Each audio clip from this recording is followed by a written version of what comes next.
Hello, everyone. Welcome. I am Briar Harvey. This is the Neurodiversity Media Network. And today we are talking about how to have hard conversations, y'all. I am joined by the spectacular Dr. Melissa Bird. And today we're talking about nuance and non-binary thinking. And I think this is maybe the most important part of this conversation. I think so. How to come to a conversation without having to be right. Right? Mm-hmm. How to participate and hear what other people are telling you without having to win. It's big stuff and it's hard. So let's talk about it. I have to tell you that of all the conversations that we've had so far, and all the ones I'm sure we have yet to have, this one is the one that lights me up the most. And I think, honestly, it's because I used to be so entrenched in this all or nothing, win or die, either or way of thinking, that if you can't be 100% with me on every single thing that I believe, you are nothing. And I cannot express enough how full and rich my life is now that I have given that up. That the idea of realizing that life is not all or nothing. It's not a zero-sum game. And most of the things that impact our lives directly are not a zero-sum, all or nothing endeavor. Things are very messy and muddy. And sometimes things aren't really clear until you're there. And I feel like for so many of us, we actually muck about in the messy middle. And with I would say in the last 20 years, with the advent of social media and these little computers in our hands and just this access to so much stuff, we've forgotten the fine art of debate. The issue is and will always be that if you turn disagreement into the enemy, then you have already lost. Yeah, I think that profoundly what we are missing in dialogues, and this has come about from you and I having many conversations about how scary it is that people are unwilling to engage in nuanced, delicate, touching, vulnerable conversations about things that are really complicated and difficult.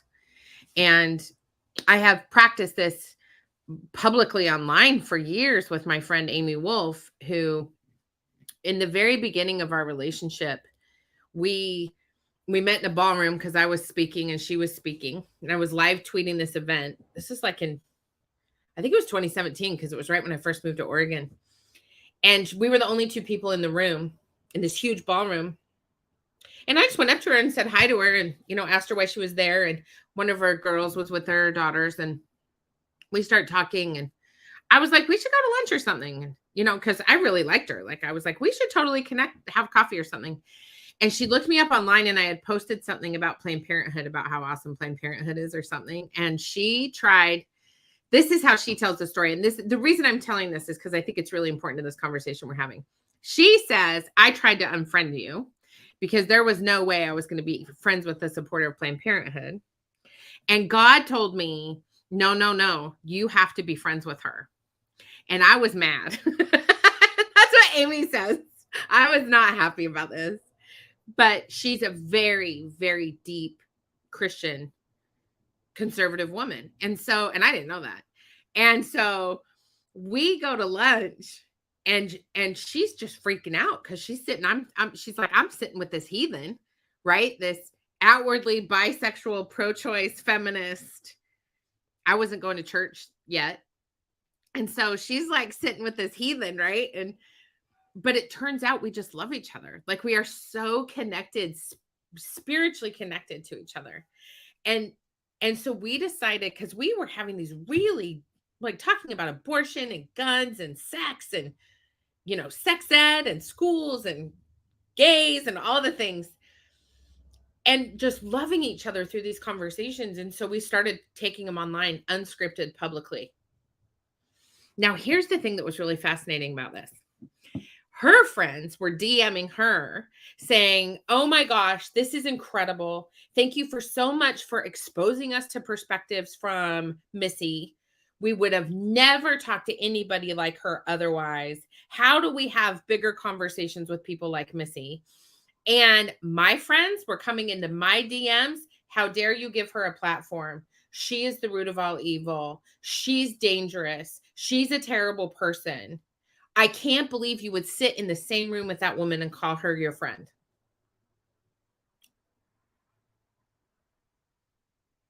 And Amy couldn't believe it. She's all, "What?" And I'm all, So much for the acceptance of everybody, right?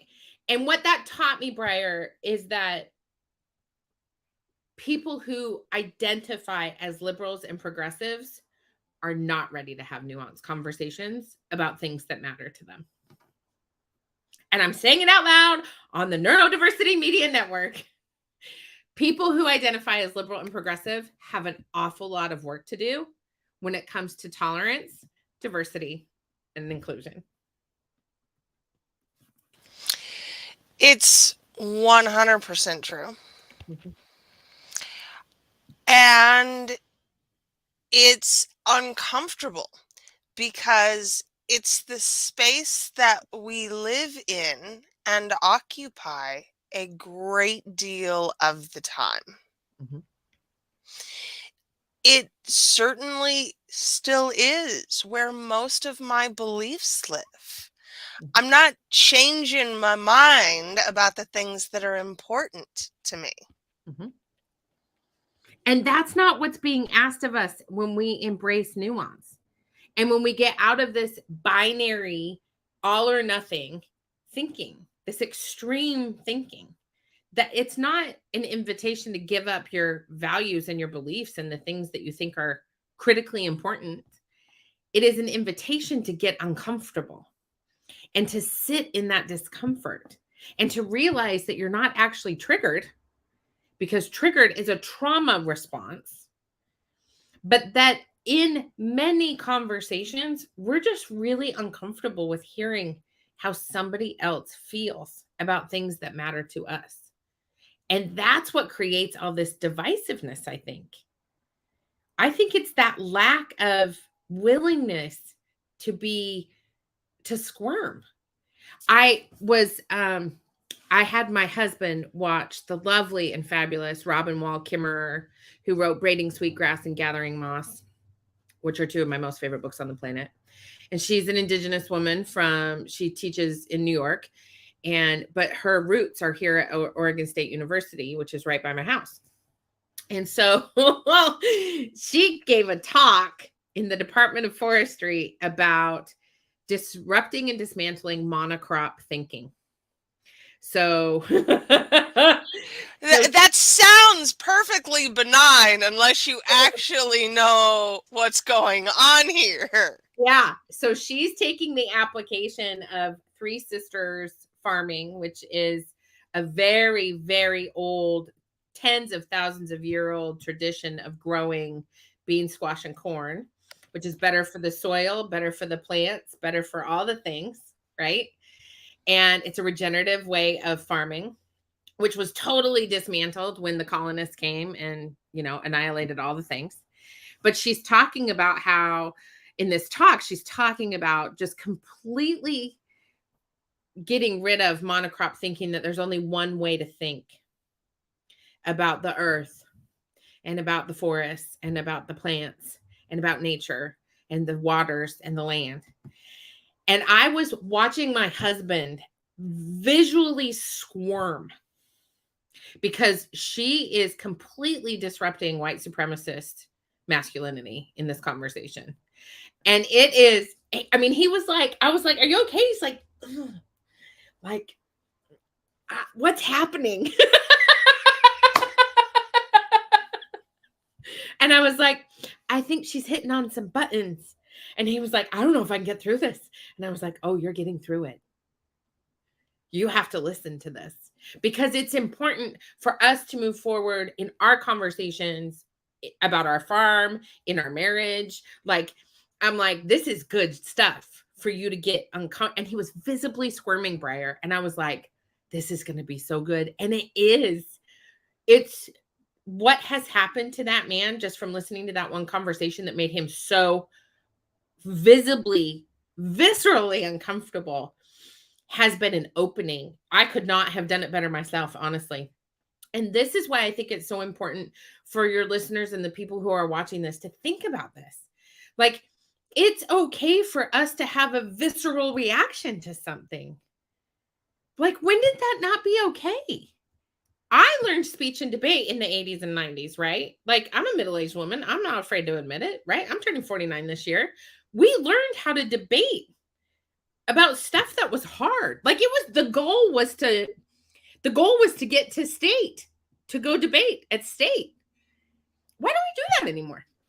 Not only that, in high school forensics and college forensics, there is now an increasing number of judges who will not hear arguments or will not find for arguments that they do not personally agree with. That is not okay. Right. That is not okay. That's not how this works. No. I don't and I don't really, it makes me like yell. I get all screechy. Like, I don't get it. Because I don't want to be friends with someone who thinks exactly like me. Like, my favorite thing about Jim and is that when I met this man, I'm coming out of a lesbian relationship, out of a marriage with a woman. I've been with women for 12 years. Like, Mr. Man was very unexpected. I was like hoping for another cute little baby dyke. Like, that's what I was shooting for. I was not expecting a pro-life, pro-gun, military army sergeant Republican. No, from Orange County. Not what I was expecting. And our conversations, what he has done for me and what I have done for him, is we've moderated each other. And the people I am friends with do not all agree with me. And what I have found is that has brought a richness to my life and a richness to my business. Like, the people I work with aren't always in alignment with me spiritually, politically, socially either. But they come to me because they know I can help them bridge that, right? And why aren't we seeking to be the bridge instead of the army? Why are we continually trying to scream and yell at each other? So, Liz Gilbert, who is an incredible author, I think, one of my favorites, recently announced that she was shelving the production of her new novel because it is about Russian dissidents fleeing Russia, and some people are uncomfortable. The issue here is that the people who are uncomfortable don't seem to be Ukrainian or Russian dissidents. They seem to be people who only care about appearing a certain way. And I have a problem with people shelving creative bodies of work because it might make someone uncomfortable. The whole purpose of art is to disrupt. It is to make people I mean, literally, I have a vision of the Virgin. I can't, I'm opposite. Who is shaped like a vagina. Because, I mean, hello. All of you, just for funsies, Google search statues of the Virgin Mary. Do you know how visceral people, it is disturbing for people. They are so uncomfortable with this piece of art that I have behind my head. Pussy Riot is another great example. Pussy Riot putting on their baklavas and going into Russian Orthodox churches to perform punk rock and then getting arrested as a form of artistic uprising against the dictatorship of Putin. I almost said Stalin. the purpose, George Orwell's 1984. Like, most of the books on my shelf about witchcraft and magic. Oh, and religion. And Native American teaching. Like, hello. The purpose of writing is to disrupt. The purpose of novels as a form of art is to disrupt. When did we become a space where we could put the pressure on artists to stop? So I think the answer to this question is, when did we start prioritizing? And I'm going to answer your question with the question. When did we start prioritizing safe spaces? Oh, this is really interesting. This is really interesting to me as a public speaker and someone who provides workshops, right? Mm-hmm. So fascinating, because I noticed that for some facilitators have moved away from saying this is a safe space to saying this is a brave space. One of the things I find really fascinating is that I can enter a room of grown ass adults. Briar, we're talking 60 people who all have jobs, who all pay rent or a mortgage, who all pay bills, who all have to go to the grocery store to go grocery shopping for themselves, who may or may not have a car payment, but for sure they've got a big person job, like an adult job. And the expectation is that I walk into the room and I tell everybody that they can get up anytime to pee. Now, listen, I taught preschool for years. I taught preschool for years. Never did I have to tell a 4-year-old they could get up and pee. Never. They just got up and peed. But I have to say, it's okay for you to get up and eat. It's okay for you to get up and drink. It's okay if something makes you uncomfortable for you to leave, which I actually don't agree with, but I like getting paid. So, sure, I'll set that. If you're uncomfortable, it's okay for you to leave. But why do I have to tell adult human beings this? Because let me just tell you, when I was teaching preschool, if something made one of those kiddos uncomfortable, 2 things would happen. One, they would freak out on whoever was making them, bugging them. They'd be like, leave me alone. They'd scream, they'd yell. Some of them would hit because, when you're 4, that's, kind of what you throw your toys and have a moment, right? Exactly. Yeah. And then they just get back to the process of engaging again because they're like, well, I'm done with that. Great. You want to go play? Sure. Okay. Right. But for some weird reason, as adults, we have come to expect that the facilitator of a workshop, a training, a speech is supposed to make us feel more comfortable about being there, when actually y'all chose to walk in the room. And this is the thing that I find so fascinating about where we're headed as a country. And I talk to other people outside of this country and they're like, what are y'all doing over there? I don't know. I really don't know. But why do we have to tell grown adults how to engage. I don't get it. And the change, I don't think it's a change for the better, everybody. Like, can we just like think about this for a minute? I don't know everything. I wish I did. Like, I put Dr. Melissa Bird by my name because I want people to think I know everything, but I really just don't. I don't know everything. And in fact, I want you to teach me more of things. I want to understand more of things. I want to have deeper, more robust, more beautiful conversations about all of the issues that affect all of us. I don't want to hyper focus on the fact that I'm a member of the LGBT community. I don't want to hyper focus on the fact that I am a woman. I don't want to hyper focus on the fact that I have a PhD or that I'm a witch or that I'm a preacher, right? There's a lot of different ways that we can describe each other and describe ourselves. I want to be the entirety of this big giant mess. I I don't think know where I went with that, but there we go. that we we have a choice here. Are we our affinity groups, or are we part of the human race? So Are yes.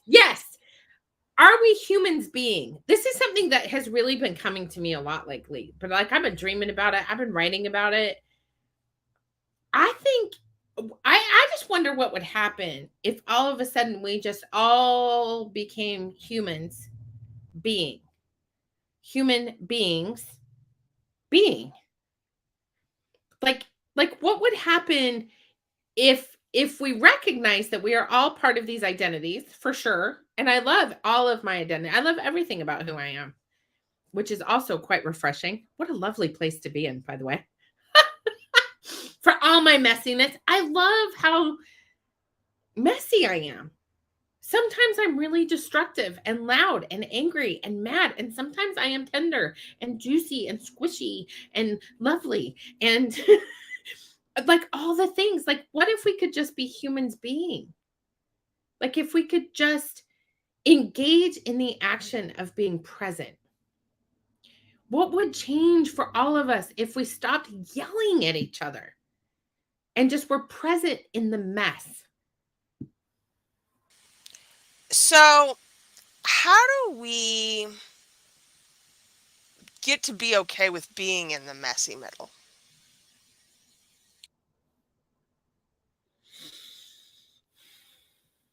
I think the very first thing is, well, I'm just going to call this out how this whole conversation came. So I was on the Twitters, which I'm not on anymore because I got kicked off. Sad.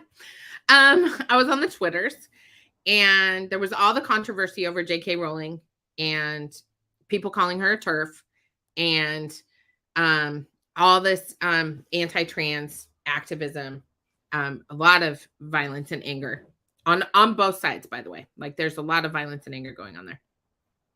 And you and I started talking about it. And you and I listened to a couple of podcasts, watched a whole bunch of videos. I mean, I think you and I have dedicated some serious hours to this work. And one of the things that very profoundly came up for me is that we can no longer threaten physical violence against people that we do not agree with or that we feel are threatening our bodies. To respond with threats of death tells me that we are not honoring our shared humanity anymore at that point. Having been with I live with someone who used to kill people for a living. When you live with a veteran who has served overseas and deployed and experienced that, it's a very different, like, the mindset is totally different. I believe that the first step to addressing the fact that we are cohabiting as humans and that it's okay for us to not live on these all or nothing fringes is to stop threatening to kill people. And I have had my fair share of death threats online, especially on Twitter. I think if we took a step, just one little tiny step back and went, okay, I can see that these debates are not debates anymore. They're physical threats of violence. People are threatening violence. How can I step back and look at the entirety of this picture and recognize that there's somewhere in the middle. And I think that's the second step. The second step is to disengage from the online debate and do your homework. Figure out. Okay, but that means I can't walk around saying I'm going to punch a Nazi anymore. No, That's correct. correct. And that's, I think that's for especially liberals where this started. Yeah. Yeah. But threatening violence for words is what got us here. Yeah. Yeah. And I think we cannot continue to condone violence against other people's bodies. I don't want people enacting violence against my body. I have had that experience. It's really awful. I don't want to ever make another human being, no matter how much I disagree with them or how threatening they are to me, feel like that. That is not love. And I believe that we are love and we are loved at our core, at the very center of our humanness.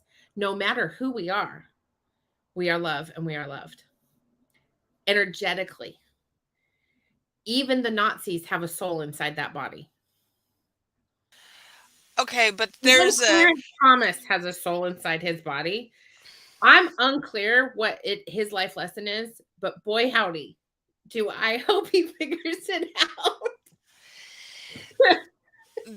the step though from punching Nazis to Nazis are love is rough. That's not what I'm saying. I am I saying know. right. What I'm saying is part of the reason there is so much hate and racism and violence, and I'm saying this as a Native American person, part of the reason for that is because we immediately go to violence. We don't allow ourselves to think, where did I get these messages? How did I learn this information? Whose legacies am I carrying? Where did I think that feminism is supposed to be angry and violent? How did I get that message? Right? Like, That's certainly not what I got from Bell Hooks or Germaine Greer or any of the great second wave feminist authors. it's not about violence. It's not about Not. hate. It's not. It's about connection and seeing our shared humanity and understanding that we all have views that are shaped by our upbringings and our ancestry. And can we change our minds? Oh, hell yeah.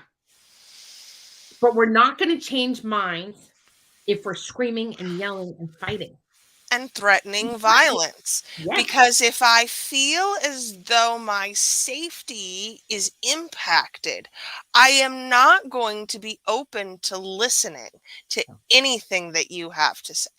No. Same goes for Nazis. Because it's all about their safety. And they That's think they're unsafe. literally. They think they're unsafe because of people like me. Mm-hmm, mm-hmm. Yeah. Uh-huh. So, right. How do we pull this back from the brink? I think we have to acknowledge our fear is sometimes misplaced. So I think it's really helpful. And I can't remember if you and I talked about this or if I've just been randomly talking about it on my own podcast or whatever. We are not constantly in a fight or flight response.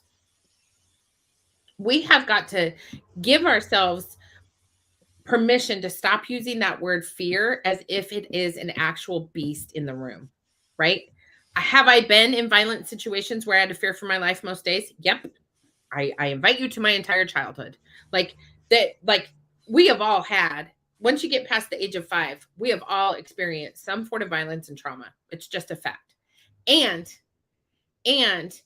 When we do the work of healing, when we do the work of therapy, when we do the work of embracing our mental and physical and emotional and spiritual health, mental, emotional, physical, spiritual health, what happens is we realize that we do not have to live in a fight or flight response 24 hours a day, 7 days a week. Now, some people do. I would submit to us that if we started to look at the majority of humanity, many of us don't. And we've got to give over to this idea of releasing the fear so that we can start to talk about healing. And, I was very nervous to talk about this, Briar. It actually makes me almost physically cry. And then I started reading the words of Martin Luther King that people don't read once a year. I started reading the words of Bell Hooks and oh, what's his name? James Baldwin. Oh, if y'all have not read his stuff. Right. Woo! It is not about violence and hate. It is about love, love, love, love, love. And I thought that is the cheesiest ass shit I've ever heard. But it's exactly what I am saying. I just say it in a different way. I think we have to start thinking about the idea that it is okay to create relationships with people that are both challenging and graceful. I just wrote this down in my journal. If you don't understand each other at a human level, then you don't get to attack them because we don't know their stories. This actually was a really great Ted Lasso episode for the last season. I think it was episode 9. Pretty sure. Yeah. There was this whole scene where they were talking to the reporters and they were like, I don't know his story. It's not my place to judge. Because I don't know what's happened for him in his lifetime. We don't ask those questions, right? So people are looking at Dr. Melissa Bird, PhD, in 2023 going, damn, she's got it together. And I'm sitting over here going, y'all should have seen the first 48 years. It was a disaster area. But we assume that people who we know right now this minute are this is who they've always been. And Briar, you and I have lived long enough to know that we are not who we were in our 20s. Thank God. Thank God. Truly. So glad to not be who I was in my 20s. I think about, have you read The Gift of Fear? Yeah. Lavender Becker? Yeah. And the message there is about learning to read and understand fear when it is a valuable tool. Yep. But the other part of that I think a lot of people skip from that book, perhaps, is the messages of not fear. What does that mean? The opposite of fear isn't safety. So what does not fear look like? I think we have this false belief of that somehow we're always supposed to be safe. I've seen this particularly in the LGBTQ community growing up in Utah, right? I had this experience a lot. We have to create safe spaces. And I'm like, that's just for anybody. That's unrealistic. Where did we get that? Somehow it had to have been just pushed. I don't know if it was pushed by politics or churches, or maybe it was all the things, right? But this idea of safety I find to be so bizarre because, and I think this is from my own philosophical standpoint, when we are present, we don't have a need for safety. When I'm in this moment with you, I knew that from 11 to 12, this was going to be my day, right? What I didn't know was that I was getting a cortisone shot at 8:30 this morning. Didn't know that. Didn't see that coming, right? When we are present in the present moment and we are 100% connected to our presence in this moment, then the need for safety evaporates. And dogs. And the need for safety, it kind of goes away because we're in it, and we're in the moment.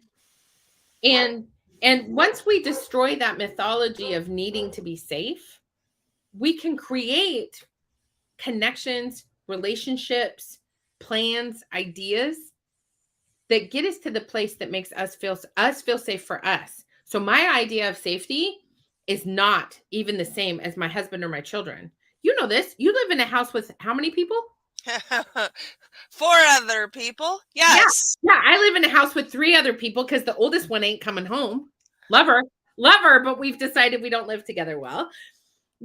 Like each one of us has a different idea of safety, and we're supposed to be a nuclear family. Oh, come on. Like, if we acknowledge that all of us have a different level of safety, then we acknowledge that safety is actually, maybe it's just a construct. And boy, does that push us into non-binary thinking. I think truly the most effective thing I learned in EMDR from my therapist was the idea of, well, what if I am safe right now? Safety is so ephemeral. It Yeah. is so difficult to quantify Mhm. that the only time that I can ever speak to my own personal safety is right now. That's it. Yeah. Not tomorrow, not No. yesterday, not at any point along the way. What if I am safe right now? But the other side of that is well, isn't that a relief? What if I'm safe right now? Well, what if I am? Look at how great it is. I think that this really I think what you're bringing up is such an important piece of why so many people who are able to invest in mental health, like a good therapist, benefit so well and do so well. And I think this actually speaks to the mental health crisis we have in this country. You want to talk about a pandemic. The minute someone has the capacity to do EMDR and do good therapy, most of this all or nothing binary thinking goes away because you disrupt those brain synapses of terror and fear. And I spiritually, from a very spiritual perspective, I wonder if that's why we do have a mental health crisis in this country, because we don't invest the time and the energy and the resources into creating well-trained therapists who have the capacity to do that work for everybody. And I wish we did. I don't think healing is profitable. No. And No. being healed certainly is not Mm-mm. profitable. No, it's why I got out of being a clinician for in the field of social work, because it's a machine. I look at me. I'm just going today. It's a machine. And the social work machine is a disaster. And I don't think social workers should be doing clinical work. I think we're filling the gap, but the whole entire field of social work is bent on justice and action. And that doesn't make a good clinician. That Mhm. makes a good activist, and it makes a good community builder. But we don't have a And that's system. important. Yes, we need that. And I want Absolutely. more social workers engaged in that kind of work, because that's really actually what we're trained to do. But I think we're filling that clinical need because there's not enough clinicians, right? And I also really wonder what would happen, Briar, if we stop trying to force people in these perfectionist boxes and just let ourselves just be. Like, maybe My that would prevent our need for all this mental health crap. So my question would be, and I can't answer this, but do we actually need more clinicians, or do we need clinicians who are willing to graduate, for lack of a better word, their patients, their clients? Do I really need to be in therapy for my entire life, or do I need it at certain points in time in my life to heal and then go back about my business? Yes. And that's not just therapy. I mean, yes to all of it, right? Right? Like this is where I think this is where white supremacy has done such a fabulous job. I feel truly what we did in this on this land is all these people came in and said, pull up your bootstraps, decimate everybody who's here. We have permission from the church to just annihilate all the humans. We know better. We're going to do it our way. And we're going to own people and we're going to kill people and we're going to just take it all. Right? And for the people that were here, we're like, huh? Like, what are y'all doing? Like, that's not how this works. Try it this way. And they're like, nope, we're going to do it this way. And if you don't like it, we're just going to kill you. I'm very much simplifying this, right? I think what you are bringing up, and then, you have all of the freed slaves who all of a sudden were like, okay, good luck. And they're like, huh? What? Like, what am I supposed to do here now? I don't know. I don't know why we thought any of that. I don't know why we in 2023 can't see that that's part of the problem, right? Like we're applying 2023 things to 1896. That's not helpful, right? I tell my kids this all the time. They're like, well, why blah, blah, blah. And I'm all, well, it didn't work that way in 1974, you guys. Like, that's just not, we didn't talk about this stuff, right? But I want to say, before I get too distracted, to your point, I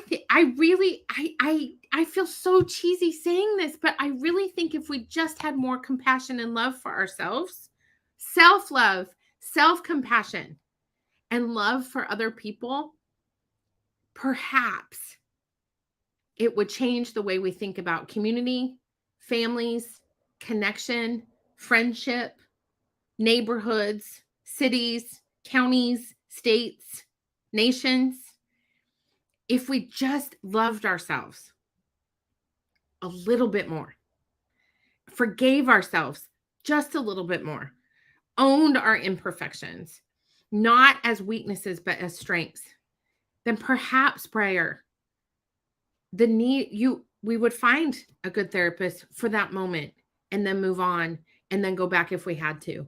Perhaps when we were responding to things like child abuse and gun violence and, violence against the LGBT community, perhaps if we were more forgiving of ourselves, we could be more forgiving towards each other. Personally, I think the primary issue here is that we are so inculcated in the belief that as Americans in particular, that we have it better than anyone else in the world, that there is nothing better than what we have here, which allows us to have conflict with each other instead of attempting to overthrow the owner class. But the 99% of us who don't benefit from that system end up fighting each other instead. We're just eating our own. Mm-hmm. It's just what we do. Mm-hmm. While we're scrabbling to try and get to the top, to get to That's that correct. 1%, because we bought the lie. Mm-hmm. Mm-hmm. And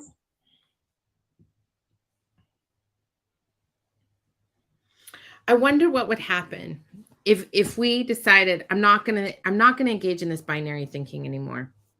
I'm gonna really explore and be uncomfortable and be curious and ask questions for clarification.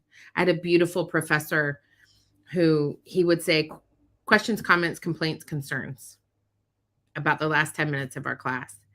And he taught he actually taught communities and organizations. And so we had the opportunity for the complaints and the concerns, as well as the questions and the comments, right?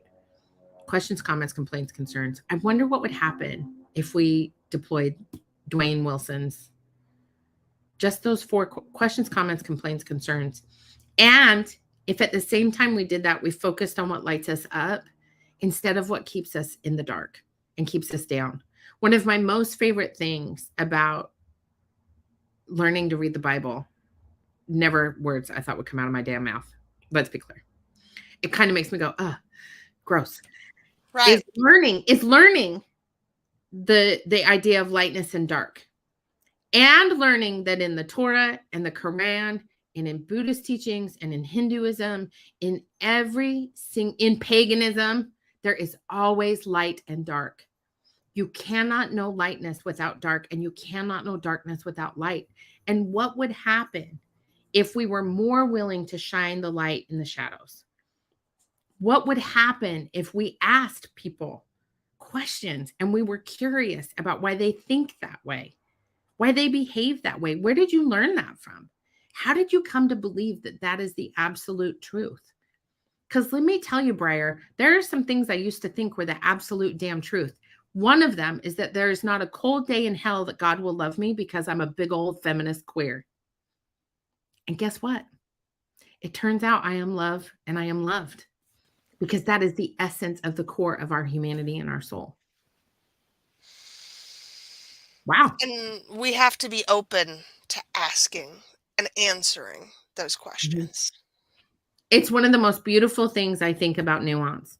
There's, the podcast Pantsuit Politics started out that way. The two women that started that talked about nuance. Like, nuance is their thing, because they just didn't want to yell at each other anymore. They wanted to be in sisterhood with each other and to care about each other. And I think we have to recognize the need for deep connection, deep sisterhood, deep brotherhood, deep otherhood.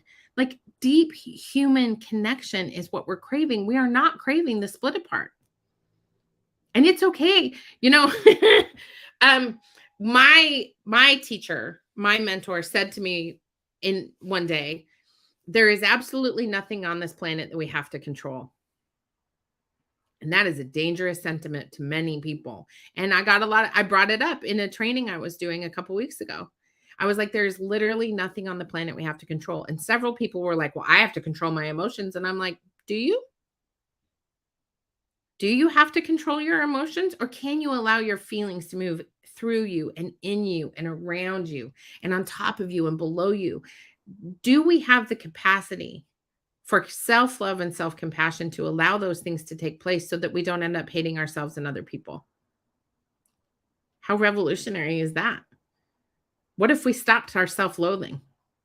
Because self-loathing only perpetuates hatred towards others, because we want everybody else to feel as shitty as we do. Right. And that's the crux of it, right? If I'm miserable, then I am going to inflict that misery on everyone else. I can't help it. Misery is contagious. I Misery want loves people company, to baby. be in it with me. Yes. I it's it's important for us to choose the way we're bringing ourselves to the table. Yeah.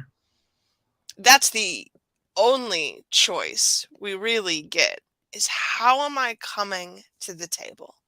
Well, and we can keep fighting with each other. I mean, like, the human condition is war.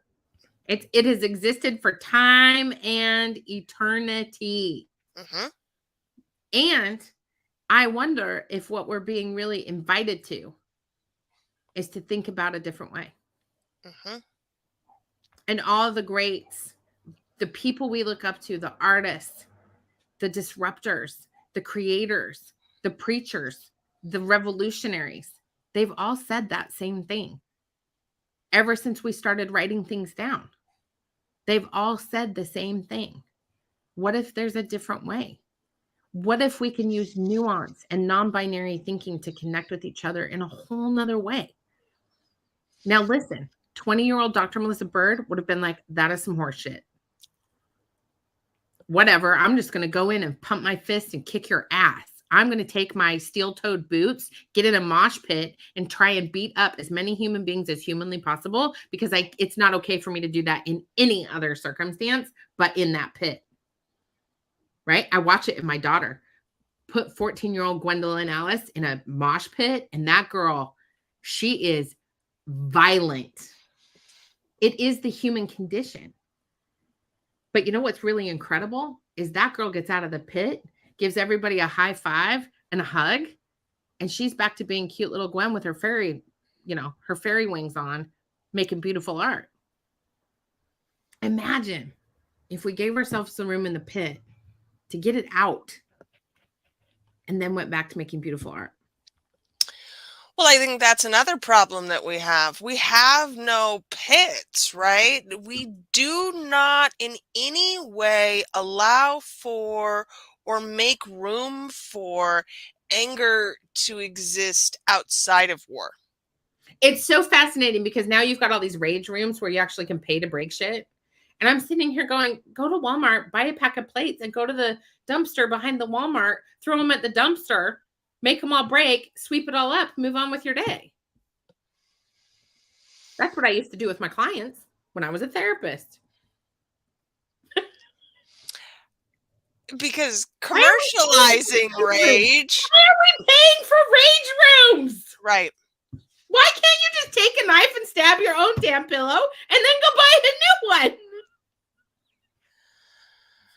But seriously, I think that as we are wrapping up this conversation, the most important thing to me is that when you are paying attention to the vitriol online, I challenge everybody who's listening to this to pull yourself out of that all or nothing binary thinking and ask yourself, what is the nuance in this? Because I'll tell you, when you do that with really controversial stuff, it stops feeding the beast of hatred. And I really think that's what we're being called to do, is stop feeding the beast of hatred. Mm-hmm. I don't have time for hatred. None of us do.